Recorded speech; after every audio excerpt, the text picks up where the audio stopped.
नमस्कार दोस्तों, जय हिंद।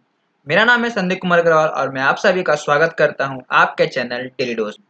आज है 17 अक्टूबर 2020 और हम लोग डिस्कस करेंगे आज के कुछ इंपॉर्टेंट क्वेश्चन। चलिए फिर शुरू करते हैं। पहला सवाल है, when is world Food day is celebrated?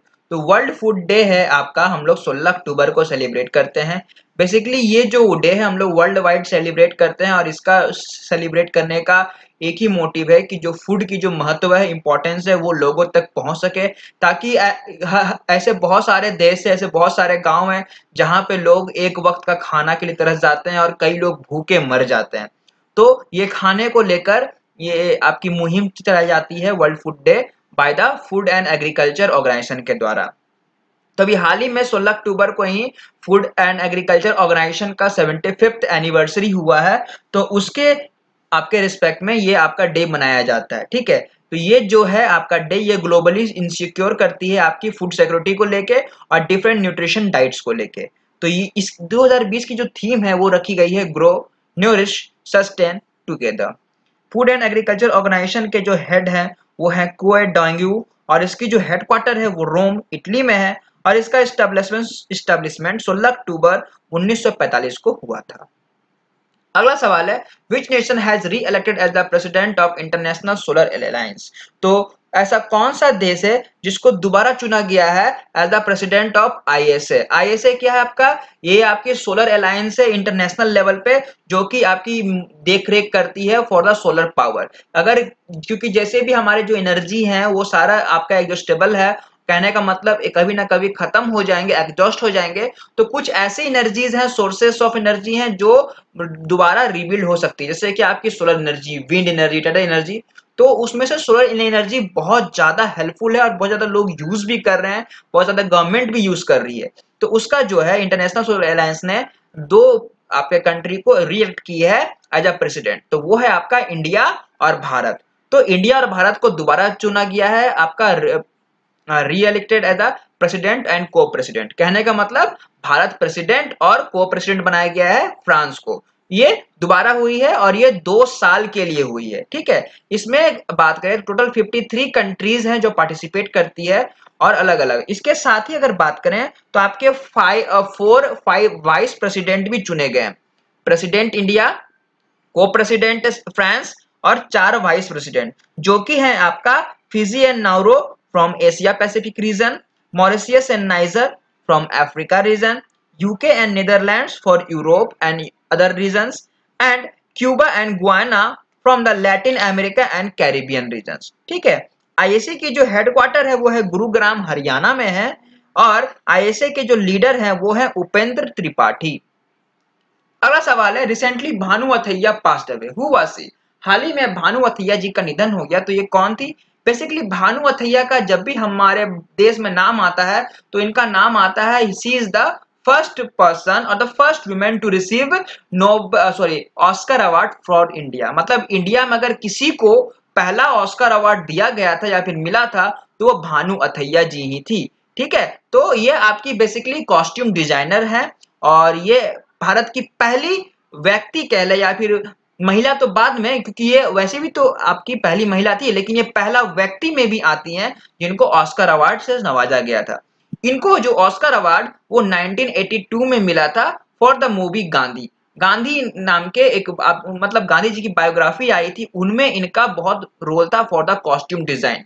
ठीक है, उसका इन्होंने कॉस्ट्यूम डिजाइन किया था और उसी के लिए इनको ऑस्कर अवार्ड दिया गया था। बता दूं आपको, जो ऑस्कर अवार्ड है वो दिया जाता है academy of motion picture arts and science और ये इसकी जो हेड है वो हेडक्वार्टर है वो आपके यूनाइटेड स्टेट्स में है।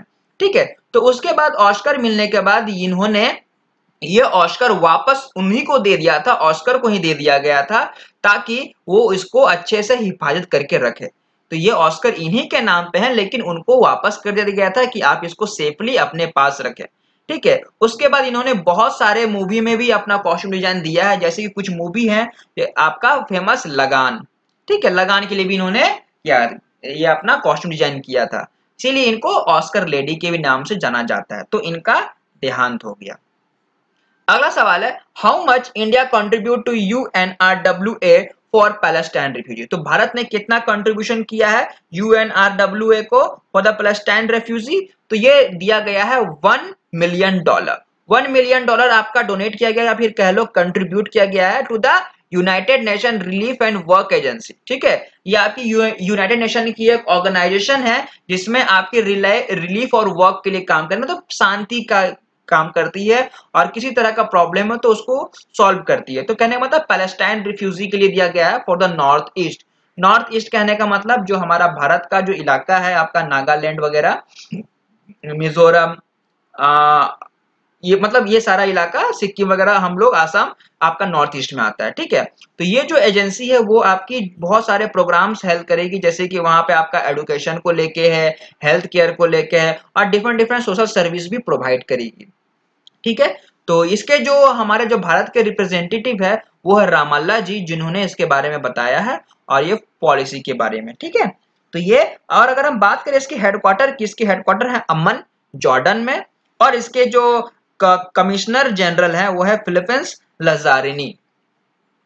अगला सवाल है, रिसेंटली कमुदी मुंशी पास्ड अवे, हाल ही में कमुदी मुंशी पास, मतलब इनका निधन हो गया। तो ये कौन थी? ये थी आपकी फेमस सिंगर। ठीक है, इनको फेमस सिंगर रह चुकी है और इसीलिए इनको गुजरात का नाइटिंगेल भी कहा जाता है ना। She is also known for the name Nightingale of Gujarat. इन्होंने अपने करियर में बहुत सारे सॉन्ग्स गाए हैं, मोस्टली ये जो फेमस हुई है ये गुजराती सॉन्ग्स के लिए हुई है और उसमें जो एक गाना था इनका, साची रे मारी सातरे भावनी माँ, ठीक है, ये जो सॉन्ग है इसके लिए ये बहुत ज्यादा फेमस हुई थी। उसके बाद इन्होंने भोजपुरी सॉन्ग भी गाया है 1963 में, मूवी का नाम था विदेशिया। ठीक है, और उस मूवी का जो सॉन्ग था वो था नेक सैया बिन। ठीक है, वो गाना इन्होंने गाया था और उसमें इनकी हेल्प की थी या फिर उसके साथ गाया था वो थी गीता दत्त। तो इनका निधन हो गया। अगला सवाल है, who had named the ambassador for half marathon championship Gdynia 2020? तो जो हाफ मैराथन चैंपियनशिप होने वाला है 2020 का, वो गाइडनिया में होने वाला है। तो इसके एम्बेसडर किन्हें चुना गया है? ये चुना गया है कॉन्स्टेंटिना डीटा जी को। कॉन्स्टेंटिना डीटा जी की बात करें तो आपके रोमन से ये बिलोंग करती है और आपके 2008 में इनको ओलंपिक गोल्ड मेडल भी मिला था। ठीक है, फॉर द एथलीट। तो इसीलिए इनको आपका एज अ एम्बेसडर चुना गया है for the half marathon championship, जो कि आपकी 2020 में होने वाली है गिडनिया में। तो पहले तो ये हमारा शेड्यूल किया गया था 29 मार्च 2020 को, लेकिन कोरोना पैंडेमिक वजह से इसको कुछ समय के लिए पोस्टपोन कर दिया गया है और अब ये दोबारा रिशेड्यूल्ड हुआ है 17 अक्टूबर 2020 को। ठीक है, अगला सवाल है,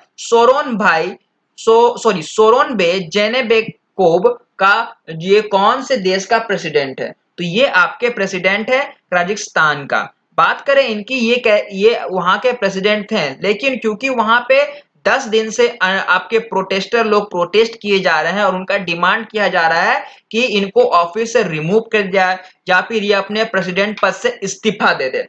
तो उसके बाद इन्होंने ये डिसाइड किया कि ये अब ये रिजाइन कर देंगे। तो इन्होंने राजस्थान के प्रेसिडेंट से अपना इस्तीफा दे दिया है, तो अपना ये रिजाइन कर दिए हैं। तो ये 4 अक्टूबर 2020 को ये दोबारा इलेक्ट किए गए थे प्रेसिडेंट। उसके बाद फिर इनको हटाने की मांग चल रही थी। तो इन्होंने 2017 से 2020 तक एज अ प्रेसिडेंट सर्व किया है उस कंट्री को।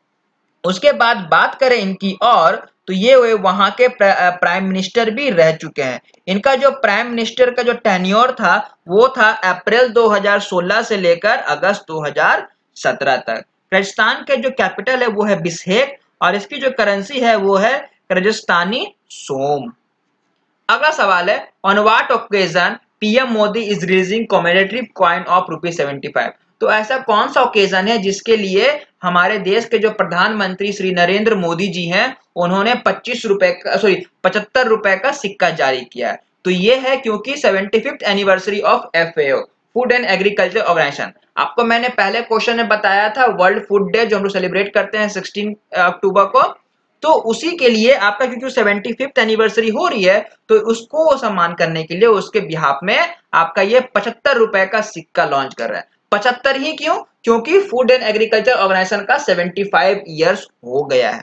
ठीक है, तो इसलिए उन्होंने ये निर्णय लिया है कि ये 75 रुपीज क्वाइन का सिक्का आपकी जारी करेंगी। ठीक है, तो और इंडिया में बेसिकली आपका जो भी न्यूट्रिशन लेवल को है वो देखा जाएगा, चाहे वो आपका वो एलिमिनेट हंगर की बात हो, मतलब जो भी भूख जो मरते हैं लोग, भूख बहुत लोगों को, कहने का मतलब खाने को नहीं मिलता है, वो कम किया जाएगा। मल न्यूट्रिशन, अंडर न्यूट्रिशन, ये सब चीजों को की ओर देखा जाएगा और इसको सॉल्व किया जाएगा। ठीक है, ये थे हमारे आज के कुछ इंपॉर्टेंट क्वेश्चंस जो मैंने आपके साथ डिस्कस किया। आई होप ये सेशन आपके लिए हेल्पफुल होगी। आज के लिए बस इतना ही। Thank you.